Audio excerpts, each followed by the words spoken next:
Happy Wednesday, first graders. You are halfway through this week. I know that you are working so hard and doing a great job being a helper to your mom or your dad or your other family members at home.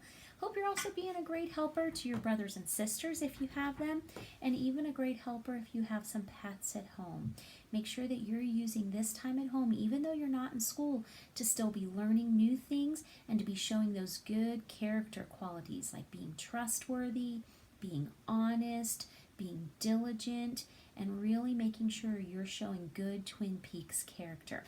Today for our reading and writing, we're going to start first with our story. And our story today is in our Grace Reader, and our story has Grace's name in it. It's titled Grace the Performer. And our story today is about a time when Grace performed in front of an audience. How many of you have ever done something in front of an audience, performed in front of an audience? Maybe you've sung a song, or played an instrument, or you've recited a poem. You know, even when you play sports, when you play in a game and there's people watching you, that is a type of performance as well. Of course, when we watch movies or videos, those are performances. And usually when you are performing, you want to make sure you're doing your very best, and there are people watching you, and you want them to enjoy what they are seeing. So you can tell by our picture that Grace, the performer, she doesn't look like Grace, does she? She looks like somebody different. I wonder who Grace is going to perform for, and what is her performance going to be? Do you think she's going to have a happy performance? Do you think she's going to do something silly? Do you think she's going to do something sad? Who might be watching her performance? Those are all good questions to kind of have swirling around in your brain as you go through and read the story. Be sure that you're looking and paying close attention, especially to words that have bold black letters in them. You will notice we have a KN word there, knee. We also have some words with the WH, that W sound. So as you read the 2 pages of the story, Grace the Performer, be sure that you're looking out for those special words that they've highlighted. Now today we're not going to answer any questions about Grace the Performer. You're simply going to read the story either by yourself or with help from an adult. Okay? So just reading today, no questions today. So make sure you do a really good job reading Grace the Performer.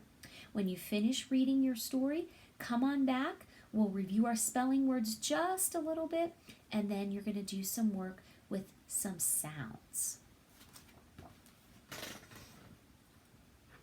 All right, how many of you are practicing your spelling words every day? I hope you are doing that. Find different ways each and every day to practice those words. Would you read them with me? Center, nose, nugget, running, winner, knit, kneel, and witch. See if you can write sentences that go with each of these spelling words. Write your spelling word, use it in a sentence. Or another idea, write down your spelling word and then draw a picture to go with that spelling word. Another way to practice your spelling word, take some different colors of crayons or colored pencils, write your spelling word in one color, then trace over it in a different color. We call that rainbow writing. There's all different ways that you can use to practice your spelling words. Just make sure you're practicing them, okay? All right, and then today we're also going to look at 2 different spellings. You're going to be working on in your workbook today, putting words that have the NG in them in a column, and then putting words that just have an N in a separate column. And so your workbook pages today are going to help you separate those 2 words. Words that have NG, kind of teammates, and then words that just have N in them, no NG with them. And so to do that, you're going to take your kitty cat book, and we're going to go to a little bit different page. Remember our pausing point pages? And those are those pages that are all the way toward the back of your book, and they have the letters PP, capital P, capital P.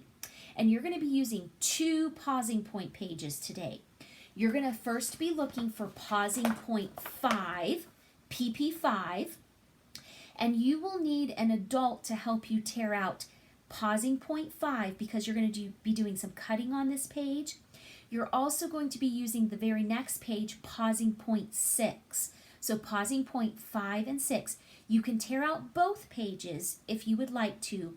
You only must tear out pausing point 5 so you can cut out the words. So here's your job. You're going to cut out all 12 words from pausing point 5. And you will notice some of the words have NG in them. Some of them have just N. So when you get to pausing point 6, your job is to put the words in their right homes. Put the NG words in their home. Put the N words in their home. And I'll give you a clue. There are a total of 12 words. So 8 of the words have NG in them. And there are only 4 N words. 8 plus 4 equals 12. So you can kind of use that to check yourself and make sure you have the right number of words in the right column. So again, make sure you tear out first pausing point 5, neatly cut out your 12 words, and then read them and decide, do they belong in the NG column or do they belong in the N column? All right, good work today. Thank you for listening. I know you're going to do a great job reading your story, Grace the Performer, practicing your spelling words in whatever fun way you choose, and then separating your words into NG words and N words. Good luck, guys. If you need help, message Mrs. Hoffman or ask an adult. I'll see you next time. Bye.